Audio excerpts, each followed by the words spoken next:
سورہ طٰہٰ کی آیہ کریمہ ہے 16 پارے میں.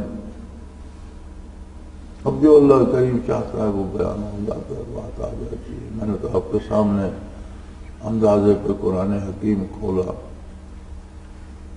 فرمایا من اعرض عن ذکری، جو میری یاد سے غافل ہو جاتا ہے، جو یہ پرواہ نہیں کرتا اپنے کردار میں کہ اس میں اللہ کا حکم کیا ہے، جسے میری عظمت کا احساس نہیں رہتا. بہادر شاہ ظفر نے کہا تھا، ظفر آدمی اس کو نہ جانیے گا خواہ وہ کتنا ہی ہو فہیم و ذکا. ظفر آدمی اس کو نہ جانیے گا خواہ وہ کتنا ہی ہو فہیم ذکا، جسے عیش میں یاد خدا نہ رہی، جسے تیش میں خوف خدا نہیں. یعنی ہر حال میں اللہ کی عظمت سامنے رہنی چاہیے. غصہ آئے تو اسے سمجھ آئے کہ میں غصے میں ایسا نہ کر گزروں کہ اللہ ناراض ہو.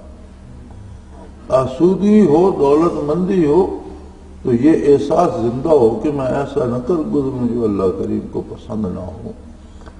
تو ساری زندگی ذکر الہی بن جاتی ہے. گویا کردار کا نتیجہ بھی ذکر ہے، یاد الہی ہے. جو کچھ ہم کرتے ہیں، جو بات کرتے ہیں، جو بات سوچتے ہیں، جو عمل کرتے ہیں، دوستی دشمنی، کاروبار، مزدوری، حصول رزق، یہ سارا جو ہے اس کا نتیجہ کیا ہے، حاصل کیا ہے؟ اللہ کی یاد، ذکر الہی. ہر کام کی بنیاد اس بات پہ ہوتی ہے کہ یہ اللہ کے حکم کے مطابق ہے، اللہ کے نبی صلی اللہ علیہ وسلم کے ارشاد کے مطابق ہے. تو گویا مومن کی ساری زندگی، اس کا جینا مرنا، اس کا حصول رزق، اس کی محنت مزدوری، اس کی دوستی دشمنی کا نتیجہ اور حاصل کیا ہوتا ہے؟ ذکر الہی. اسی لیے قرآن کریم نے کثرت ذکر کا حکم دیا، اور صوفیاء نے ذکر کا بیج بویا کہ پوری زندگی اگر ایک درخت ہے، اس میں جڑیں بھی ہیں، شاخیں بھی ہیں، پتے بھی ہیں، تو اس پہ پھل جو آتا ہے، جو حاصل ہوتا ہے درخت کا، وہ ذکر الہی.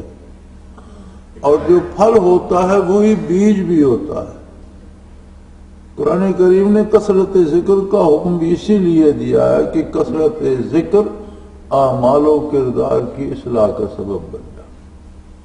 اعمال و کردار کی صلاحیت اور درست ہونا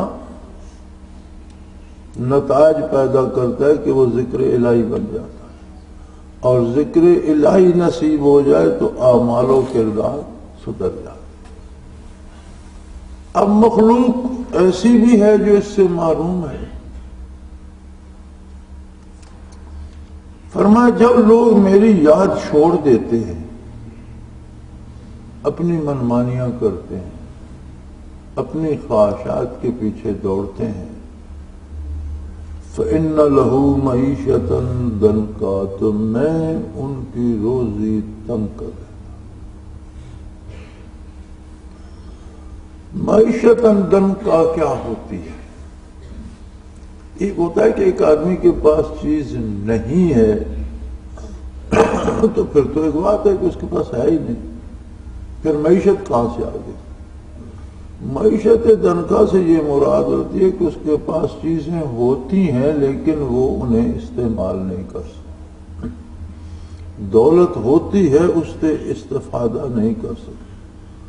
دولت مند ہوتا ہے لیکن اسے ایسا مرض لگا دیتا ہوں کہ اسے ساری ساری رات نیند نہیں آتی ہے، وہ دولت کو سر پہ مارے. دولت کے انبار ہوتے ہیں، ایسا مرض لگا دیتا ہوں کہ وہ کھا پی نہیں سکتا، وہ اسے کیا کرے.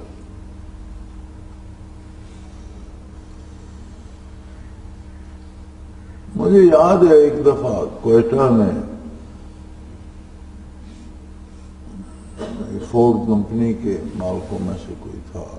فورڈ کمپنی ان دنوں امریکہ کی بہت بڑی گاڑیاں بنانے والی کمپنی ہے، ان دنوں اس کی پروڈکشن جو تھی وہ 1 منٹ میں 2000 گاڑیاں بنتی تھی۔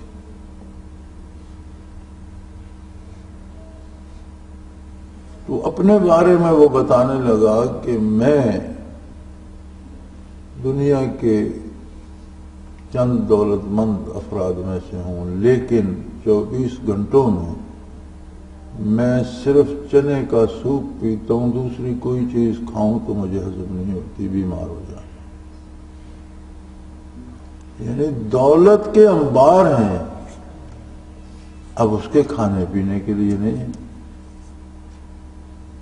معیشتاً دن کا روزی تنگ کر دیتا۔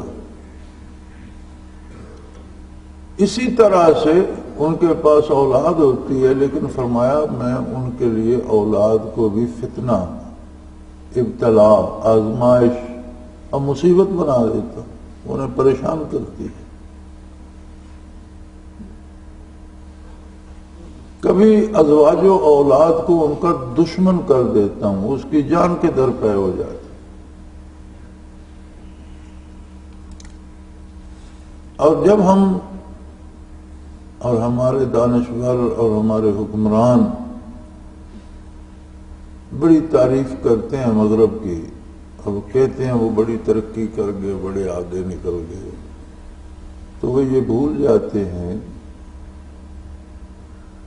کہ دنیا میں سب سے بدترین جرائم انہی اقوام میں ہوتے ہیں، اور اتنے ہوتے ہیں کہ گنے نہیں جا سکتے۔ عام آدمی سے لے کر صدر تک کسی کی آبرو محفوظ نہیں ہے، کسی کو اولاد کا سکھ نہیں ہے، کسی کے پاس والدین کی شفقت نہیں۔ کراچی میں جامع بنوریا میں ایک دفعہ مجھے جانا ہوا، تو ایک نوجوان تھا، غالباً سویڈن کا تھا، تو وہاں وہ رکا ہوا تھا پڑھنے کے لیے۔ تو میں نے اس سے پوچھ لیا کہ تمہارا کیسے تمہیں تمہارے والدین نے مسلمان ہونے کی اور سویڈن سے یہاں آنے کی اجازت دے دی اور تم یہاں پڑھ رہے ہو؟ تو وہ بڑا سیدھا سا جواب اس نے دیا کہ جب میں بالغ ہوا تو they kicked me out and shut the door۔ میں جب بالغ ہو گیا تو انہوں نے مجھے لات مار کر دروازے سے باہر پھینک دیا، دروازہ بند کر لیا۔ اب میرا والدین کے ساتھ کیا تعلق؟ بلوغت تک اس لیے رکھتے ہیں کہ حکومت سے بچے کو پیدا ہونے سے بالغ ہونے تک وظیفہ ملتا ہے، جب بالغ ہو جاتا ہے تو پھر وہ اسے کہتے ہیں بھی جاؤ میاں اپنا کماؤ اور کھاؤ، اور گھر میں رہنا ہے تو کچن کا خرچہ اتنا ہے، کمرے کا کرایہ اتنا ہے، بیٹا ہو یا بیٹی کہیں سے لے ہو، جہاں سے لے ہو پیسے لے ہو، جاؤ، نہیں لا سکتے تو جاؤ جہاں مرضی ہے، تو وہ بیٹا ہو یا بیٹی گھر سے نکال دیتے۔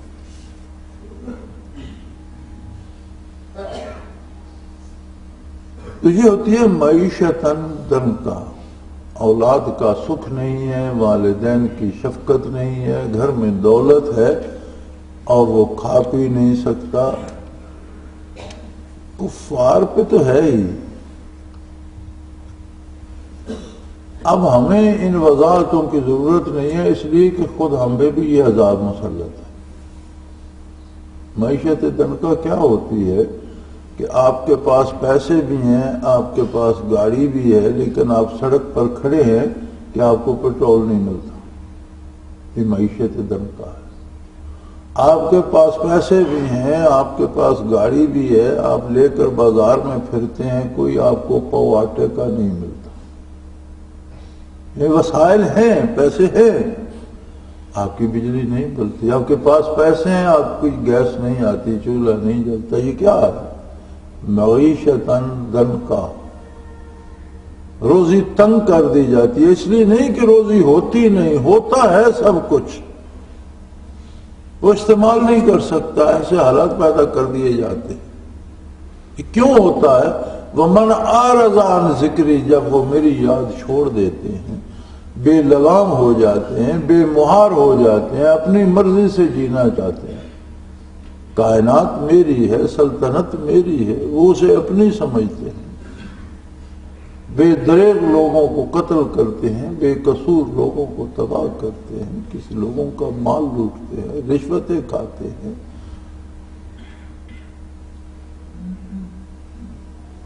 تو فرمایا من اعرض عن ذکری، جسے میری یاد بھول جائے، جو بے لگام ہو جائے، بے مہار ہو جائے، میری کائنات میں، میری سلطنت میں، میری زمین پر اپنی پسند سے جینا چاہے، فإن له معیشةً ضنکا، میں ان کے لیے روزی تنگ کر دوں۔ اب اس کی مختلف صورتیں ہیں، مغرب میں اور صورت ہے، یہودیوں پر ایک اور صورت ہے، عیسائیوں پر ایک اور صورت ہے، ہندوؤں پر ایک اور صورت ہے، اور ہم جو نام کے مسلمان ہیں، اللہ ہمیں معاف فرمائے، ہمیں توبہ کی توفیق دے اور یہ عذاب ہم سے رفع فرمائے۔ یہاں ایک مختلف صورت ہے کہ ہم پیسے اٹھائے، جس کے پاس پیسے نہیں ہیں اسے تو چلو وہ تو غریب کے پاس ہیں ہی نہیں، وہ تو حسرت سے دیکھے گا، اب جس کے پاس ہیں وہ بھی حسرت سے اسی کے پاس بیٹھے گا، اسے کچھ نہیں ہوتا۔ اب یہ بات تو یہاں رہ گئی۔ اس کے بعد جب حشر کو اٹھے گا، فرمایا نحشرہ یوم القیامت اعمی، قیامت کو اٹھے گا تو اس کی نظر نہیں ہوگی، اندھا ہوگا۔ میدان حشر میں اندھا اٹھے گا، اور فرمایا پھر وہ خود سوال کرے گا، قال رب لم حشرتنی اعمی وقد كنت بصیرا، اللہ مجھے قیامت کے میدان میں تو نے اندھا کر کے اٹھا دیا، حالانکہ جب میں دنیا سے آیا تو میری آنکھیں تو سلامت تھی، قد كنت بصیرا، میں تو صاحب نظر تھا، میری بصارت ٹھیک تھی، اور آپ نے مجھے میدان حشر میں دوبارہ زندہ کیا اور اندھا کر کے کھڑا کر دیا۔ تو ارشاد ہوگا قال كذلك آتتك آیاتنا فنسیتها، میاں دنیا میں تیرے پاس میرے ارشادات آئے تھے، تو انہیں ان کی طرف دیکھنا گوارا نہیں کیا، ان کو درخور اعتنا نہیں سمجھا، فنسیتها، تو نے انہیں بھلا دیا، تو نے ان کی پرواہ نہیں کی۔ وَكَذَلِكَ الْيَوْمَ تُنْسَىٰ، اسی طرح آج ہم نے تجھے بھلا دیا، تیرا ہونا نہ ہونا کوئی حیثیت نہیں رہا، آج تیرا اندھا ہونا، دنیا میں تو نے میری احکام، میرے نبی کی سنت کو نہیں دیکھا، نظر تجھے اس لیے تو نہیں دی تھی کہ فواحشات کو دیکھے، جب تو نے اس کا صحیح استعمال نہیں کیا تو میں نے وہ واپس لے لیا، آج تو اندھا ہے۔